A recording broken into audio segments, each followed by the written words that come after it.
Nayib Bukele ha sido elegido para gobernar otros 5 años en El Salvador. Nunca un proyecto había ganado con la cantidad de votos que hemos ganado este día. Aquí les explicamos cómo ha logrado mantenerse en el poder a pesar de que la Constitución del país le prohibía explícitamente volver a ser presidente. En febrero de 2021 el país realizó elecciones legislativas y su bancada, Nuevas Ideas, se hizo con 56 diputados de los 84 de la Asamblea Legislativa, la única cámara del Poder Legislativo. Con la mayoría en la Asamblea, Nuevas Ideas permitió cambios impulsados por Bukele en distintas esferas del Estado. Destitución de magistrados. En las primeras horas de constituida, la Cámara de mayoría bukelista destituyó a todos los miembros de la Sala de lo Constitucional de la Corte Suprema de Justicia. Esta instancia judicial había tomado decisiones contrarias a las políticas del presidente. Luego, la Asamblea nombró nuevos jueces señalados de tener vínculos con el gobierno. Destitución del fiscal general. Ese mismo día, los legisladores votaron para cesar al fiscal general, asegurando que tenía vínculos con la oposición. El nuevo fiscal también fue nombrado por el oficialismo.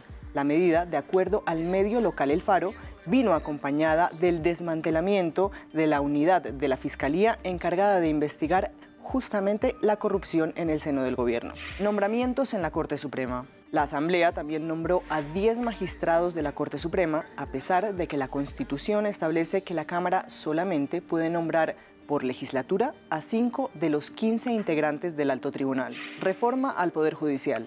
En agosto de ese año, la Asamblea, controlada por Nuevas Ideas, aprobó una reforma al Poder Judicial. Los cambios incluyeron el retiro de los jueces en funciones mayores de 60 años y de aquellos que llevaran más de 30 años en ejercicio, lo que supuso renovar 1/3 de los casi 700 jueces en el país. Los legisladores también determinaron que estos podían ser sustituidos por los que indique la Corte Suprema, que había sido modificada anteriormente. Guerra contra las pandillas. Otro factor determinante que explica la reelección de Bukele es su guerra contra las maras. Mediante un estado de excepción aprobado y pospuesto numerosas veces por la Asamblea, su gobierno ha encarcelado a más de 73.000 presuntos miembros de bandas criminales. Según el gobierno, el país pasó de una tasa de 36 homicidios por cada 100.000 habitantes en 2019 a 2,4 muertes por cada 100.000 habitantes en 2023. Esta estrategia de seguridad le ha valido la adoración de buena parte de la población,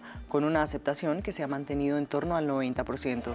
Y vamos a tener más y más presidentes para rato, y si es posible, cuando se terminen estos otros 5 años, el pueblo lo va a volver a reelegir. Y Bukele centró justamente su campaña de reelección en mantener la seguridad en el país. En este momento, Nuevas Ideas tiene la mayoría calificada, pero con tan solo un diputado menos, perderíamos esa mayoría y pondríamos en riesgo la guerra contra las pandillas. En medio de denuncias de detenciones arbitrarias, torturas e incluso muertes en prisión, Naciones Unidas ha pedido garantías para los ciudadanos. El gobierno, de hecho, ha reconocido que al menos 7.000 de los detenidos eran inocentes. Reelección al margen de la Constitución. En 2023, Bukele confirmó lo que muchos ya presentían, que buscaría otro mandato.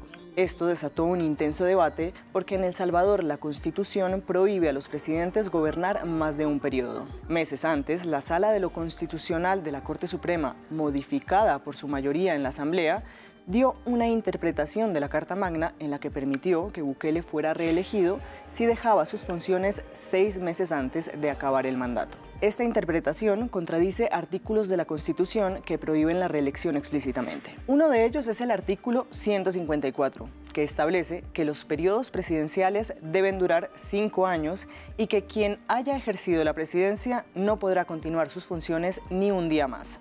Otro, el 152, determina que quienes hayan desempeñado la presidencia por más de 6 meses consecutivos o no, o dentro de los últimos 6 meses anteriores al inicio del periodo presidencial, no podrán ser candidatos al cargo de presidente. Licencia presidencial. Tras ello, la Asamblea Legislativa aprobó una licencia para que Bukele se apartara del cargo durante los últimos 6 meses de mandato.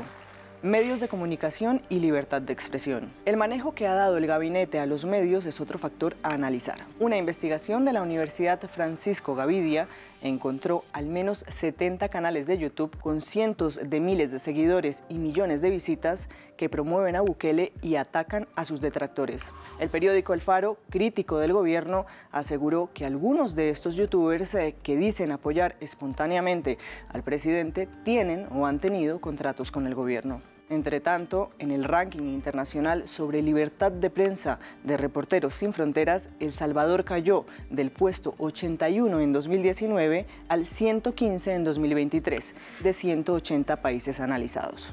El presidente Nayib Bukele ataca y amenaza a los periodistas no afines a su gobierno. El ejercicio periodístico está marcado por el acoso a medios críticos y la criminalización de la cobertura sobre seguridad pública y pandillas. Bukele se encamina ahora a otros 5 años de mandato en un país militarizado, en estado de excepción y sin contrapesos en los poderes del Estado. Si les sirvió el video para entender la reelección de Nayib Bukele, los esperamos en otro episodio de En 5 Minutos en France 24.